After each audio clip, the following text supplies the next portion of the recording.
So hello everyone, मेरा नाम है मोहित अरोरा और आज हम क्लास 9th की साइंस का चैप्टर नंबर 6 जो कि टिश्यू है उसको स्टार्ट करने जा रहे हैं।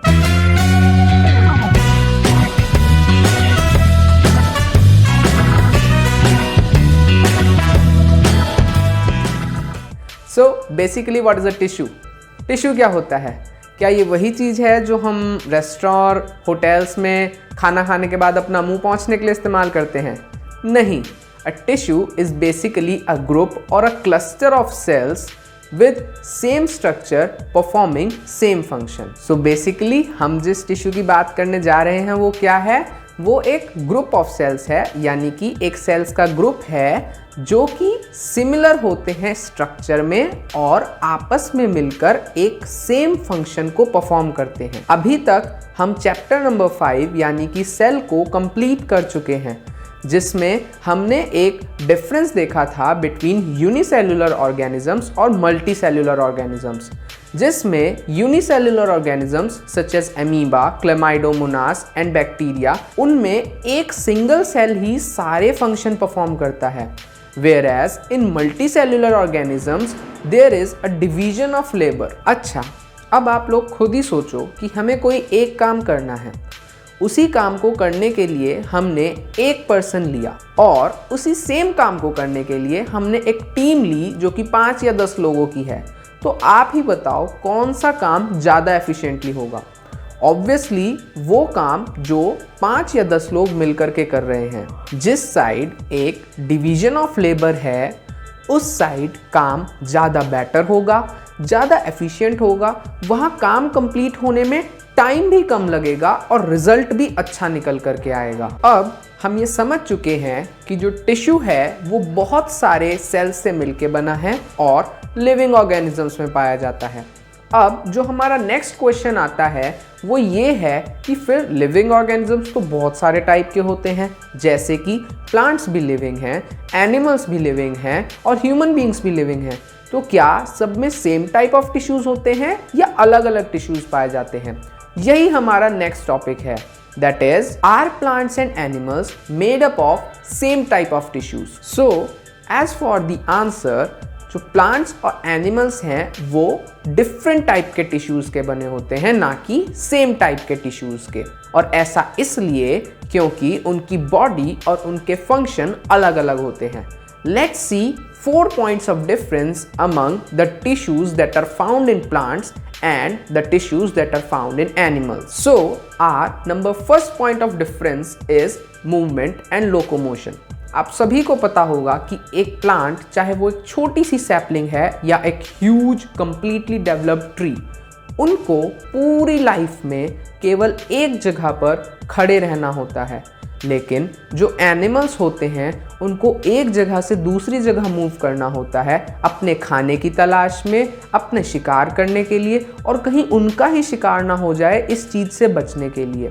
तो अगर हम इस चीज़ की एक कंपैरेटिव स्टडी करें तो हमें समझ आएगा, क्योंकि प्लांट्स को एक ही जगह खड़ा रहना है पूरी लाइफ, तो इसलिए उनको लेस एनर्जी चाहिए एज कंपेयर टू एनिमल्स जिनको ज्यादा एनर्जी की नीड है। Now our second point of difference is pattern of growth.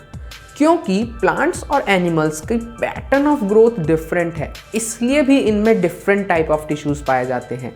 जैसे कि हमने देखा है जो प्लांट्स हैं, अगर हम उनको ऑब्जर्व करें तो प्लांट्स सिर्फ वर्टिकली ग्रो करते हैं और कुछ लेवल तक विड्थ में, यानी कि या तो प्लांट्स की रूट की लेंथ बढ़ती है या फिर शूट, जिसको हम स्टेम भी कहते हैं, उसकी लेंथ बढ़ती है। लेकिन अगर हम बात करें एनिमल्स के बारे में तो एनिमल्स का हाइट भी बढ़ती है, विड्थ भी बढ़ती है, साइज बढ़ता है और मास भी बढ़ता है। अब इसके बाद जो हमारा थर्ड पॉइंट ऑफ डिफरेंस है वो है यूनिफॉर्मिटी इन सेल ग्रोथ, जिसमें कि हम जानते हैं कि जो प्लांट्स की ग्रोथ होती है वो कम यूनिफॉर्म होती है एज कंपेयर टू एनिमल्स जिनकी ग्रोथ ज़्यादा यूनिफॉर्म होती है। जैसे कि कुछ प्लांट्स में हम ऑब्जर्व करेंगे कि रूट्स की लेंथ बढ़े जा रही है लेकिन शूट उतनी ही है, या फिर शूट की लेंथ बढ़े जा रही है, रूट की लेंथ उतनी ही है। लेकिन कभी भी ऐसा एनिमल्स में नहीं ऑब्जर्व किया जाएगा कि एक हाथ की लेंथ तो बढ़े ही जा रही है और बाकी बॉडी साइज वैसे का वैसा है। अगर बॉडी साइज इंक्रीज होता है तो वो एक यूनिफॉर्मिटी के साथ इंक्रीज होता है। और जो हमारा चौथा पॉइंट ऑफ डिफरेंस है वो है स्ट्रक्चरल ऑर्गेनाइजेशन ऑफ ऑर्गन्स, यानी कि एनिमल्स में ऑर्गन्स प्रेजेंट होते हैं और प्लांट्स में ऑर्गन्स एब्सेंट होते हैं। हम सेल चैप्टर में लेवल ऑफ ऑर्गेनाइजेशन पर बात कर चुके हैं, जिसमें हमने ये देखा था कि सेल से मिलकर के टिश्यू बनता है, टिश्यू से मिलकर के ऑर्गन, ऑर्गन से मिलकर के ऑर्गन सिस्टम और फिर एक ऑर्गन सिस्टम मिलके एक पूरी की पूरी बॉडी को कॉन्स्टिट्यूट करता है। तो जो ऑर्गन और ऑर्गन से ऊपर की ऑर्गेनाइजेशंस हैं वो सिर्फ एनिमल्स में पाई जाती हैं, और लेकिन जो प्लांट्स हैं उनमें सिर्फ टिश्यू लेवल की ऑर्गेनाइजेशन पाई जाती है। मतलब प्लांट्स में सेल से मिलकर के टिश्यू तो बनता है लेकिन टिश्यू से मिलकर ऑर्गन फॉर्म नहीं होते हैं। So with these 4 points of difference हम ये चीज समझ सकते हैं कि प्लांट्स और एनिमल्स में टिश्यूज अलग अलग टाइप के होते हैं। तो अब क्योंकि प्लांट्स और एनिमल में टिश्यूज अलग अलग टाइप के होते हैं तो अब हम उनको डिफरेंटली स्टडी करेंगे।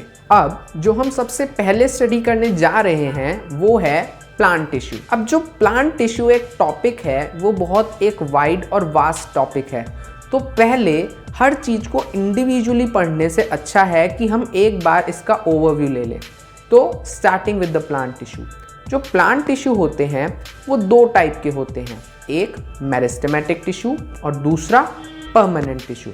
मेरिस्टेमेटिक टिश्यू को ग्रोथ टिश्यू भी कहा जाता है क्योंकि ये प्लांट्स की ग्रोथ में हेल्प करता है। जो मेरिस्टेमेटिक टिश्यू है वो 3 टाइप का होता है, एक एपिकल मेरिस्टेम, एक इंटरकैलरी मेरिस्टेम और तीसरा लेटरल मेरिस्टेम।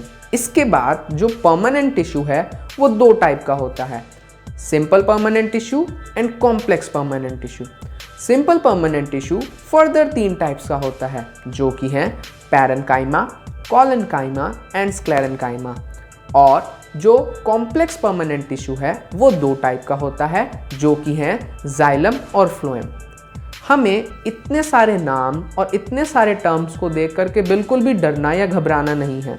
जब हम इनको इंडिविजुअली स्टडी करेंगे तो हमें एक एक चीज समझ आती जाएगी और ये चीज क्लियर हो जाएगी। सो अब इस एक कंप्लीट ओवरव्यू के बाद हम स्टडी करने जा रहे हैं मेरिस्टेमेटिक टिश्यू। मेरिस्टेमेटिक टिश्यू को हम ग्रोथ टिश्यू भी कहते हैं। मेरिस्टेमेटिक टिश्यू को समझने के लिए हमारी बुक में एक एक्टिविटी दी गई है। इस एक्टिविटी में हमें 2 ऑनियन बल्ब्स लेने हैं और 2 जार को वाटर से फिल करना है। उसके बाद जैसे हमें बुक में दिखाया हुआ है हमें एक एक ऑनियन को एक एक जार में प्लेस कर देना है और फिर ऑब्जर्व करना है डे बाय डे कि हर बार हर दिन जो ऑनियन की रूट्स हैं उसमें किस लेवल की ग्रोथ हो रही है। जैसे कि डे 1 में उनकी कितनी ग्रोथ हुई, डे 2 में, day 3, day 4 and so on. 5 days के बाद हमें जो ऑनियन हमने जार बी में रखा है उसकी रूट्स को 1 सेंटीमीटर तक काट देना है और इसके बाद हमें अपना एक्सपेरिमेंट दोबारा से कंटिन्यू करना है और दोनों ऑनियंस की रूट्स की लेंथ को ऑब्जर्व करना है। तो अब हमें ऑब्जर्वेशन में क्या मिलेगा? सबसे पहली हमारी ऑब्जर्वेशन है वो ये है कि जो रूट ए है यानी कि जो ऑनियन ए है उसकी रूट जो ऑनियन बी है उसकी रूट से लंबी होगी।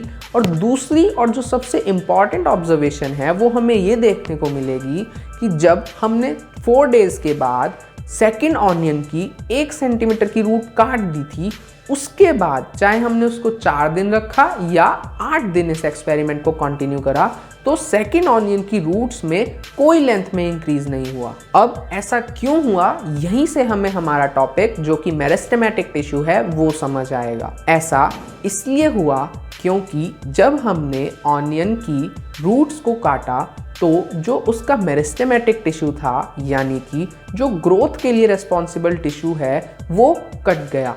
तो क्योंकि अब हमने उसका मेरिस्टेमेटिक टिश्यू रिमूव कर दिया तो अब चाहे हम उसको 8 दिन, चाहे हम उसको 10 दिन और चाहे हम उसको 20 दिन उस पानी में रखें तो भी उसकी रूट की लेंथ में ग्रोथ शो नहीं होगी। तो जैसा कि हमने ओवरव्यू में बताया था कि मेरिस्टेमेटिक टिश्यू 3 टाइप का होता है, एक एपिकल मेरिस्टेम, दूसरा इंटरकैलरी मेरिस्टेम और तीसरा लेटरल मेरिस्टेम। अब हम इनकी लोकेशन को देखेंगे और देखेंगे कि इनका फंक्शन क्या होता है। तो जो एपिकल मेरिस्टेम होता है वो प्लांट की टिप्स में प्रेजेंट होता है। वो रूट टिप्स भी हो सकती हैं और शूट टिप्स भी हो सकती हैं। शूट का बेसिकली मतलब स्टेम होता है। तो जो एपिकल मेरिस्टेम है, क्योंकि वो टिप्स पर प्रेजेंट है, तो ये हेल्प करती है प्लांट की हाइट को इंक्रीज करने में। इसके बाद जो हमारी लेटरल मेरिस्टेम होती है वो प्लांट की विड्थ को इंक्रीज करने में हेल्प करती है। जैसे कि एक प्लांट जो कि एक छोटा प्लांट है, जब वो बड़ा होगा और ट्री बनेगा तो हमने ये चीज़ देखी है कि एक जो प्लांट की स्टेम का साइज़ होता है और जो ट्री की ट्रंक का साइज़ होता है वो कंपैरेटिवली बहुत डिफरेंट होता है। तो जो ट्रंक ऑफ द ट्री है वो इतनी ब्रॉड इसलिए हो पाई है क्योंकि प्लांट में लेटरल मेरिस्टेम होता है जो विड्थ ऑफ द स्टेम को इंक्रीज करने में हेल्प करता है। और जो हमारा थर्ड टाइप का मेरिस्टेम होता है जो कि इंटरकैलरी मेरिस्टेम है, वो पाया जाता है नोड्स में और बेस ऑफ द लीफ में। अब जो मेरिस्टेमेटिक टिश्यू होता है उसमें जितने भी सेल्स होते हैं उनकी एक कैरेक्टरिस्टिक फीचर होती है जो कि हैं इन सभी में डेंस साइटोप्लाज्म होता है और इनकी सेल वॉल थिन होती है यानी कि पतली होती है। इनका न्यूक्लियस प्रोमिनेंट होता है और इनमें वैक्यूल्स एब्सेंट होते हैं। ये सभी कैरेक्टरिस्टिक हैं सभी सेल्स की जो कि मेरिस्टेमेटिक टिश्यू की हैं, फिर चाहे वो एपिकल मेरिस्टेम हो, लेटरल मेरिस्टेम हो या फिर इंटरकैलरी मेरिस्टेम हो। और जो मेरिस्टेमेटिक टिश्यू होते हैं उनके सेल्स के कैरेक्टरिस्टिक फीचर्स क्यों होते हैं? क्योंकि मेरिस्टेमेटिक टिश्यू हेल्प करता है ग्रोथ में और ये बहुत ही ज़्यादा एक्टिव टिश्यू होता है। और इसी के साथ हमारा मेरिस्टेमेटिक टिश्यू खत्म हो चुका है। देखा, था ना आसान? सो फ्रेंड्स, यहाँ पर हमारे टिश्यू चैप्टर में प्लांट टिश्यू के मेरिस्टेमेटिक टिश्यू तक का पार्ट कंप्लीट होता है। अब अगर आपको यहाँ तक कोई भी चीज़ जो ना समझ आई हो या कोई भी दिक्कत हो तो आप उसे कमेंट सेक्शन में ज़रूर बताइए। और अगर आपको ये वीडियो पसंद आई हो then hit the thumbs up and subscribe to the channel. This is Mohit Arora signing off. Bye bye.